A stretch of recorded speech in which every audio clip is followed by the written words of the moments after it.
I'm studying on the Neurodiversity in the Screen Industries course, and I'm presenting a presentation on how disability allowance impacts the precarious work of neurodivergent freelancers in the Irish screen industries. I call this presentation Making Too Much to be Disabled because disability allowance in Ireland is means tested. They'll include a spouse or partner's financial means, but not a parent's means, and it will provide disabled people with payments of up to €230 per week, but this is a lot lower, say, than what able-bodied people would have received during the government's pandemic unemployment benefit payments, which could have been up to €350 per week.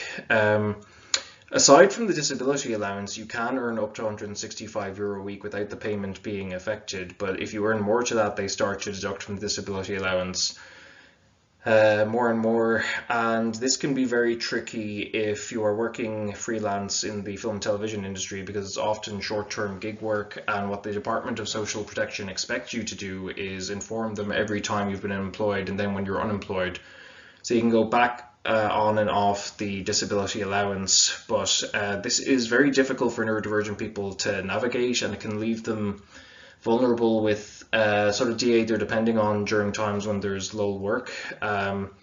Currently, the DA system is costing over €2 billion to the Irish Exchequer. The government was investigating proposals to introduce additional tiers of means testing as a cost-saving measure, but disability activists campaigned against this, and the Green Paper proposals have now been abandoned. But we still have this status quo where there's a very rigid system with reporting other income while you receive disability allowance, even though you're going to continue being disabled whatever other money you make. And it has been reported extensively, particularly in an Indicon report I cite, that neurodivergent people in Ireland specifically are estimated to face an average increase of €3,410 to their cost of living, with increases potentially as high as €14,428 in some cases. It's also just tricky for neurodivergent people in some cases to navigate complicated things around tax and insurance and managing your own mental health as a freelancer, which is what the Freelancer's Guide seems to do. A bunch of arts sector bodies for the screen industries launched this resource, which sounds like exactly the kind of thing that would help neurodivergent people, but I noticed the framing of the personal development section did place a lot of emphasis on looking after yourself, self-regulating, self-managing, navigating tricky mental health and social stuff in the industry. These are things that are acute challenges for neurodivergent people, and nothing in this Freelancer's Guide really calls out the elephant in the room, which is inconsistent working conditions throughout the industry, depending on what kind of producer you get. There isn't really a lot of information about employment rights around disability accommodations, for example. And there doesn't seem to be much conscious effort being put in by arts sector bodies about disability and accessibility. Screen Ireland's own strategy, launched in 2021, didn't feature the words disability or accessibility at all. It had accessible 3 times in some contexts about how, people from all backgrounds need to be able to contribute in this industry. And in law, there is a Disability Act which protects pay parity for disabled people, but doesn't really address this context of welfare payments and when you can and can't receive them, when you do and don't have to report them.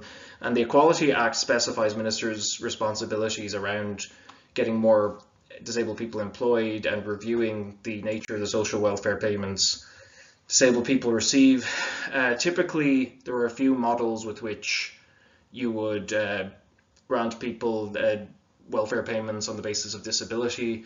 And there's a spectrum where you can see here where social democratic is the most sort of universally applied system to emphasize social solidarity. And there are now movements around the world for universal basic income, where everyone would get the same flat payment regardless of disability. And it is possible to have it topped up, as the study by Johnson et al. Showed that there could be additional payments for disabled people under the system, but this may be better for getting people back into work long term, because it also gives them a safety net they can depend on if there is an abusive employment situation. And the government does seem to be applying this to a pilot of 2,000 creative professionals they selected, but as the Irish Times reported, the €325 guaranteed payment you would get under the Basic Income for Artists scheme would diminish most of the DA you receive. It would be considered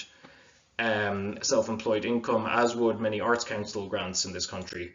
So the system needs to be looked at overall for disabled people, or perhaps moving in a universal basic income direction once the financing of that could be sorted out. Maybe a system like that would be better for neurodivergent people contributing to this industry, because they may need certain working hours or working accommodations to do the work, but they contribute a lot to this industry when they're given that chance.